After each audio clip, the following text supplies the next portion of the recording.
Welcome back to Ambika's life style Adivas kitchen art. அனைவருக்கும் வணக்கங்க. என்னோடய சேனல் சப்ஸ்கிரைப் பண்ண எல்லாருக்குமே ரொம்ப நன்றிங்க.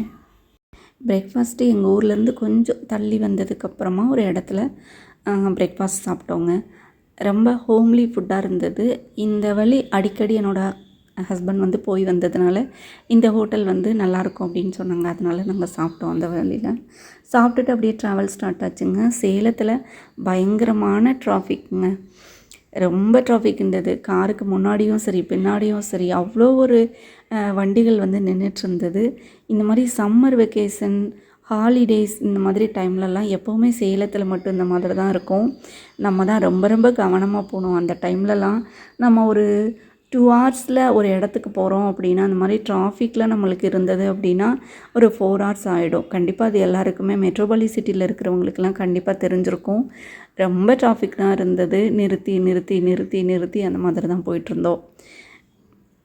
எங்களுக்கெல்லாம் சொல்லவே வேணாம். மொத்தமாகவே எங்களோட ட்ராவல் டைம் வந்து 8 ஹவர்ஸ் ஆகும். இந்த மாதிரி டிராஃபிக்லாம் இருந்ததுன்னா கண்டிப்பாக எங்களுக்கு வீட்டுக்கு வர்றதுக்கு வந்து ஒரு 9 to 10 ஹவர்ஸ் ஆயிரும்.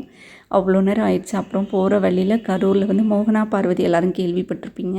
அங்கே வந்து நுணுக்கு அப்படின்னு சொல்லி போடுவாங்க. உளுந்து அரிசி போட்டு அந்த மாவில் வந்து குட்டி குட்டி வடை மாதிரி போட்டிருப்பாங்க. அப்புறம் குழி பணியாரம் ரொம்ப டேஸ்ட்டாக இருக்கும். அதுக்கு கொடுக்குற சட்னி அமேசிங்காக இருக்கும். இதெல்லாமே நான் வந்து அம்பிகாஸ் ரெசிபியில் போட்டிருக்கேன். செக் பண்ணி பாருங்கள் இந்த முதல்ல தான் இருக்கும். செம டேஸ்ட்டாக இருக்கும். கிராம் கணக்கில் தான் கொடுப்பாங்க. நல்லாயிருக்கும். டீயுமே ரொம்ப நல்லாயிருக்கும். லெமன் டீ, ஏலக்காய் டீ, இஞ்சி டீ அந்த மாதிரி நல்லாயிருக்கும். அப்புறமா லஞ்ச் வந்து தக்காளி சாதம், சப்பாத்தி இந்த மாதிரி நாங்கள் 2 பேருமே ஷேர் பண்ணி சாப்பிட்டுட்டோங்க. சாப்பிட்டுட்டு அப்படியே எங்களோட ட்ராவல் வந்து ஸ்டார்ட் ஆச்சு.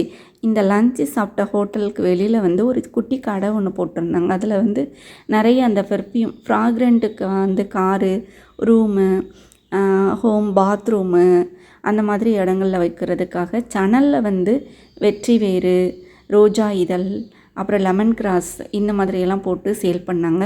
கோம்போ பேக் அந்த 3மே கிடைக்கும். 199 rupees அப்படின்னு சொல்லி வாங்கினோம். இப்படியே எங்களோட ட்ராவல் கண்டினியூ ஆச்சுங்க. போகிற வழியில் எங்களோட டிரைவர் வந்து இன்னொரு எமர்ஜென்சி அவங்களோட கஸ்டமர் ஒருத்தங்க ஹெல்ப் கேட்டாங்கன்னு அவங்க இறங்கிட்டாங்க.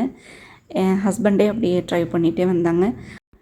இன்னும் எங்களோட ஊருக்கு போக ஒரு 1 hour ஆகும். இந்த ஊர் யாருக்காவது தெரிஞ்சதுன்னா கண்டிப்பாக கீழே கமெண்ட்ஸில் சொல்லுங்கள். பால்கோவாவுக்கு ரொம்ப ஃபேமஸான ஊர். அதை தாண்டி தான் எங்கள் ஊர் இருக்குது. நாய்களுக்கு ரொம்ப ஃபேமஸான ஒரு ஊர் வரப்போகுது. அந்த ஊரை தாண்டி எங்களோட ஊர். அடுத்த விலாகில் பார்க்கலாங்க. இந்த விலாக் கண்டிப்பாக பிடிச்சிருக்கும். Like, comment, subscribe. நெக்ஸ்ட் விலாகில் பார்க்கலாம். தேங்க்யூ.